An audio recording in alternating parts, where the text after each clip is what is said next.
Welcome to a Dash of Life podcast, where every episode brings you a touch of spirit, a pinch of passion, and a zest for life. Hello. Today's episode is focused on loving thyself. Love yourself. Loving yourself. Man, I always start these with questions because I just want us to think about where we are before, even before you hear the whole entire message. Just reflect on where you are in process right now. And then hopefully, right? The goal is to use the information that you have gained throughout the episode to apply it to life, right? So think about that as we get started. And the first question that I want to ask yourself, can you honestly say that you love yourself for who you are? Can you honestly say that you love yourself for who you are? A lot of people can. Kudos to you.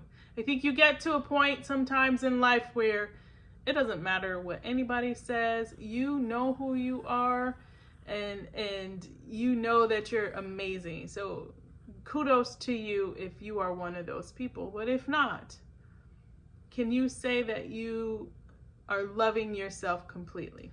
And I mean like the behind the closed doors person, behind the makeup, behind the identity that you present to the world. Do you love yourself? Do you love that person wholly? Do you love yourself naked? And I'm not just talking about physically. I'm talking about mentally, psychologically. Do you love you? All right, let's get into it. Let's walk through this. So in my single parent at 17 and now again at age 40 book, I briefly talk about the importance of loving yourself. In my Love Perceptions 2 book, I talk about loving mixed kids. I talk about mixed kids and how they need to be taught to love themselves. And that's because one side may not fully accept them as they are, but they're the two, not the one. So they're both. And then I expand that to just children in general. I think that's where it starts. I think that's where it starts, but also that is the foundation, and that starts the foundation of us loving who we are. So think about all those things. In this episode, I don't feel like I need to discuss what the lack of self-love looks like. I think it's pretty evident. There might be some surprises in there, but I think in general, people know whether or not they love themselves as themselves, right? And I really do want to focus more on how you can love yourself wholly and completely, and how you can work more on loving yourself. So that's what we're going to focus on and walk through in this episode. Thank you again. If you like, please like and share the video. Subscribe to the channel. We're in this together.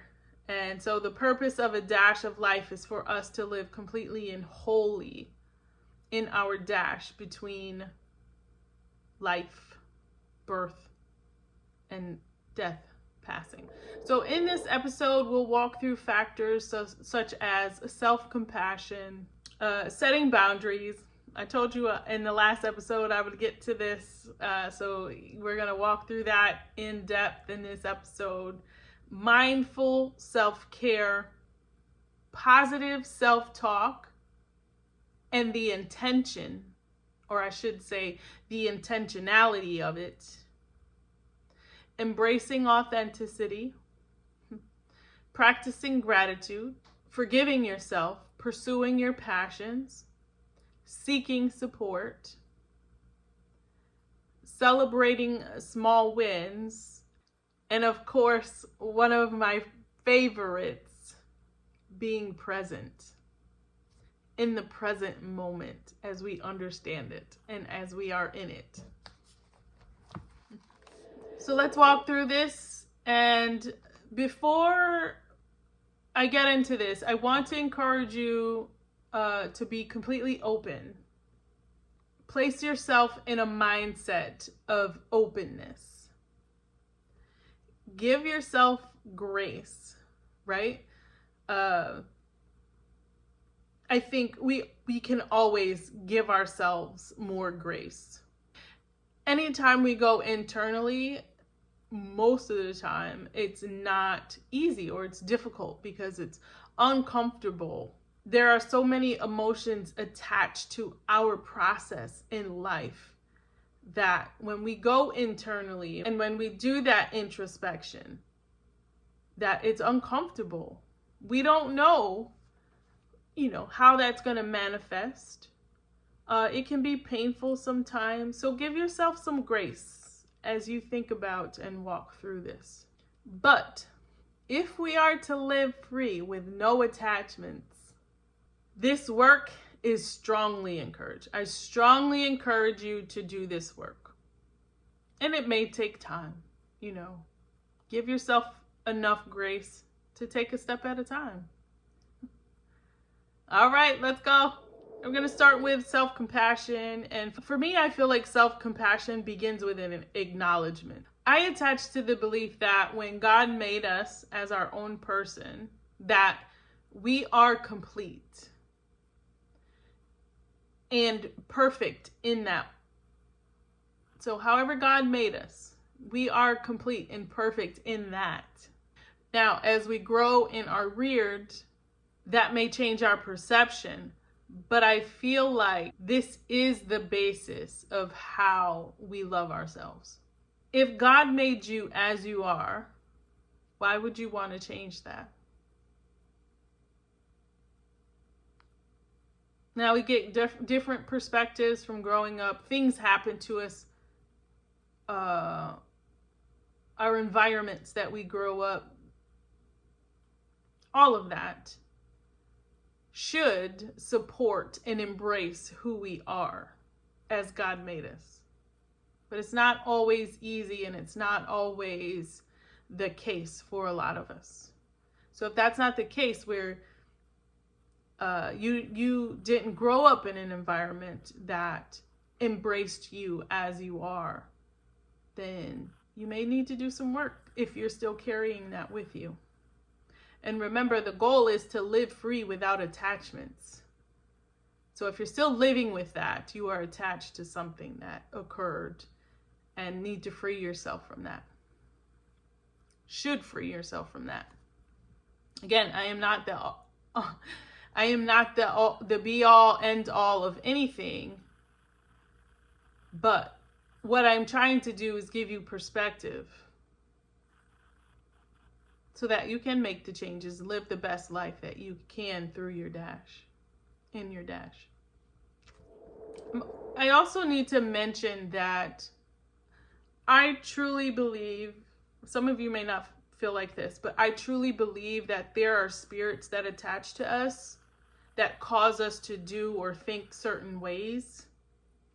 And if you haven't done spirit work, you should probably look into that and do some of that as well to free you from generational attachments and spirits and things like that that can cause, you to act certain ways.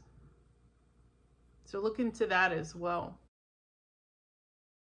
Getting back to the basis of how God made us, that I believe is perfect. Now, are we perfect in our actions? No, absolutely not. And I think God made provision for that, right? He knew we were going to fall short. He knew we were going to mess up. He knew we were going to make choices that weren't the best, right?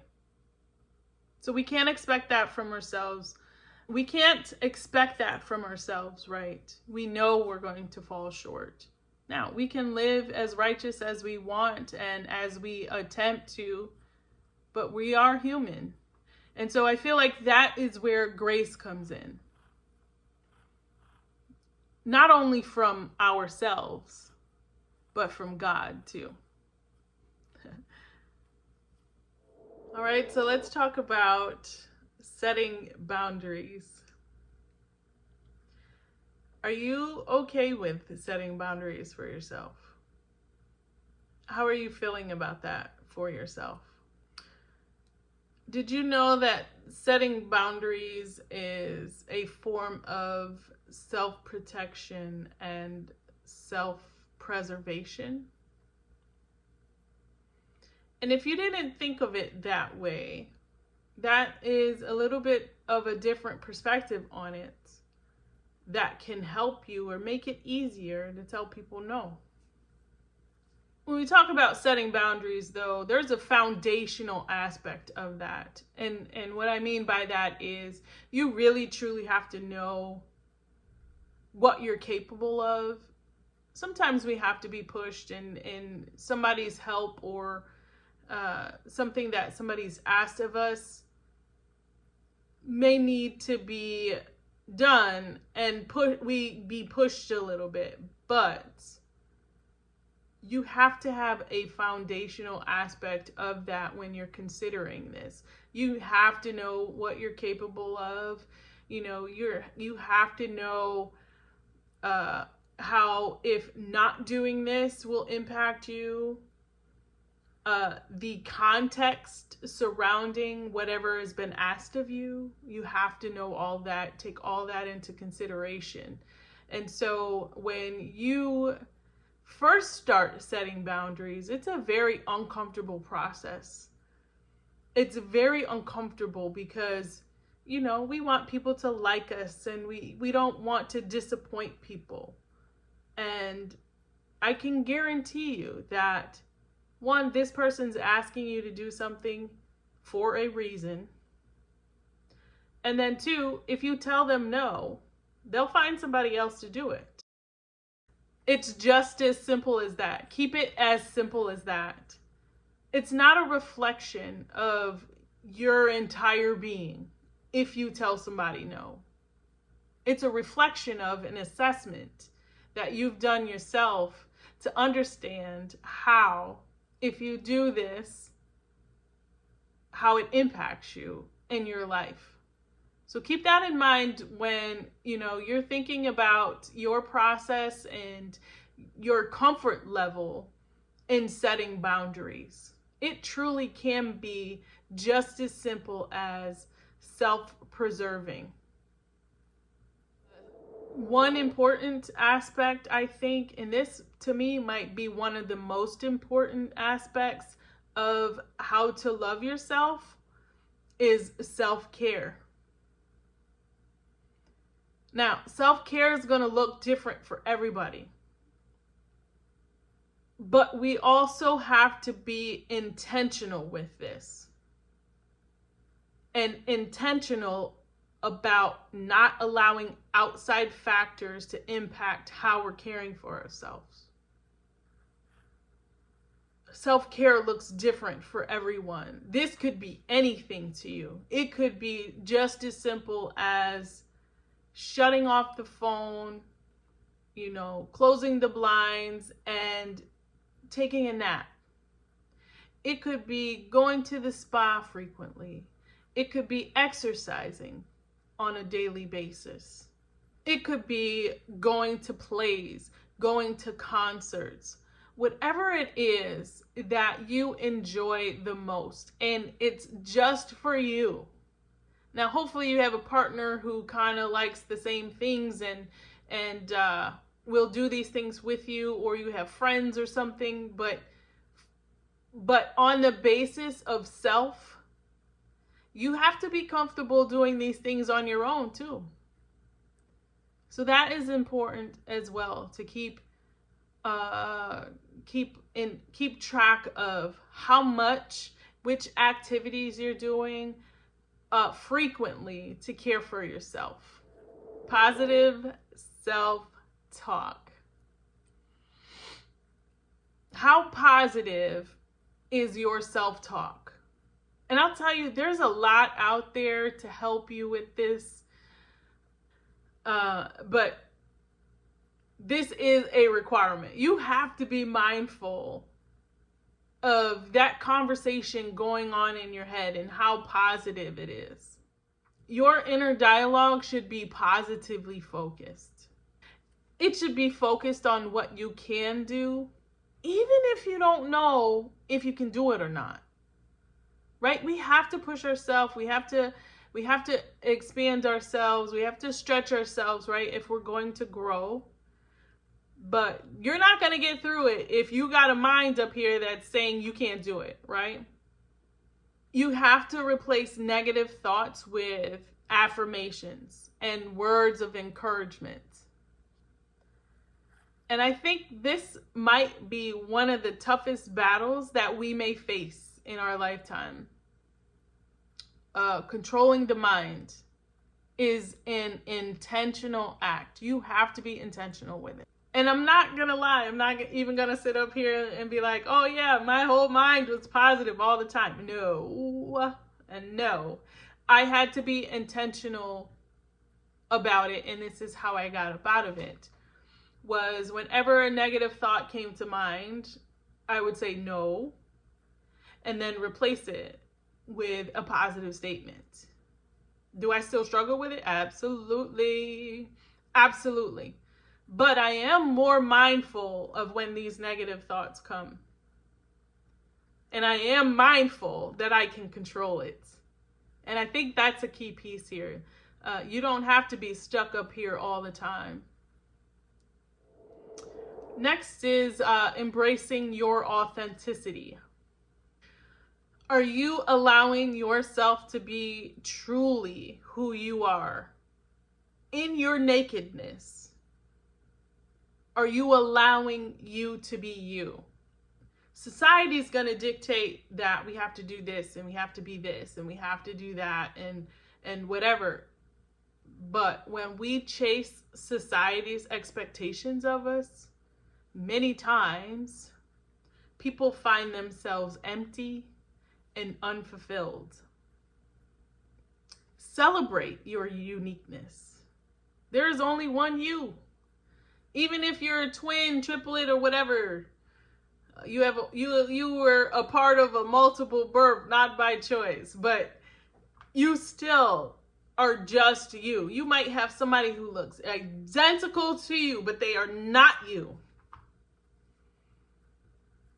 And so embrace that. Embrace your strengths.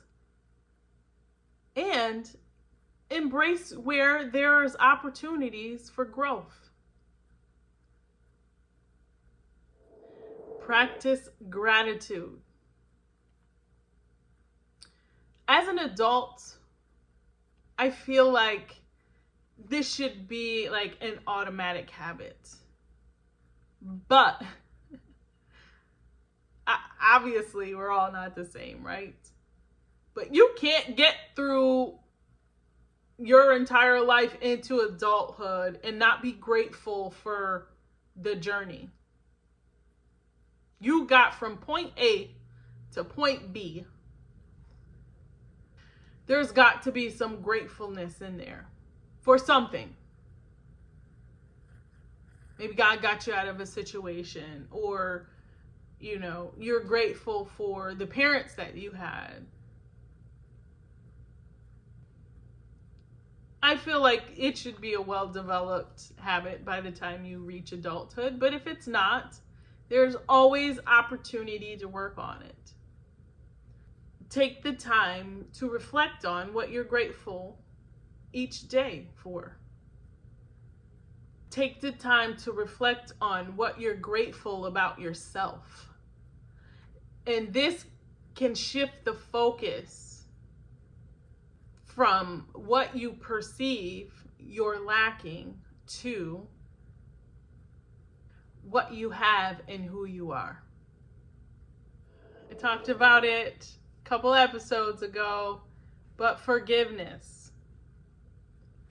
Forgive yourself. Most often, decisions are made with the information and experience that we have at that time. So, if you are stuck in this loop of unforgiveness, understand that yes, you made a decision. It may not have gone well, but we are all growing and learning in our experience, our life experience, right? So you take the information and you use it and apply it to life moving forward so that you don't make the same mistake. But be gentle with yourself and compassionate as you learn and grow, right? We don't expect a baby to start walking if they're just learning how to take steps. We give the baby grace and encourage the baby and help the baby learn how to walk. So do the same for you. Pursue your passion. If you don't know what that is, good luck searching. For me, I feel like this is the crux of life, right? Pursuing our passions, what you are passionate about, and engaging in activities that bring you joy and fulfillment. Seek support. If you don't know what you're passionate about or you don't know your strengths, I guarantee you, your friends, your family, they can all provide insight as to what your strengths are as a person. And they can provide that reinforcement, that encouragement, that I know you can get through this. Look at everything that you've been through. You have this. You've got this. Also, professional help is always a plus if you need it. When you seek professional help, you sometimes get a different perspective from somebody. If you think about it, a professional is dealing with people that most likely have similar issues. And so they may gain some insight from that person that they can then translate it over to another person. So they may just be able to provide that perspective, that new and fresh perspective to you. The other factor is celebrating small wins.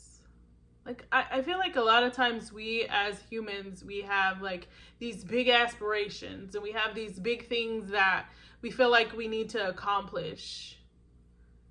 But get used to celebrating your small wins.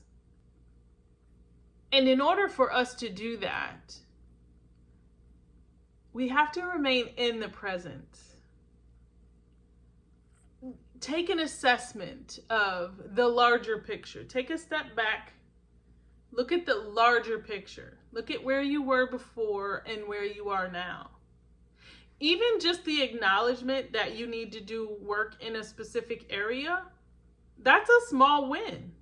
Because sometimes we don't acknowledge it, we can't make those improvements, or we're just in denial. So celebrate that too. Speaking of now and where you are now, remain fully present in the moment. It does not allow the mind to wander.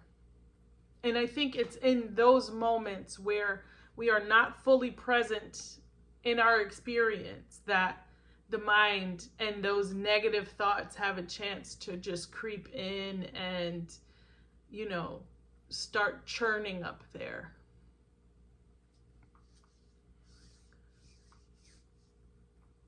And honestly, this is where we can get caught up.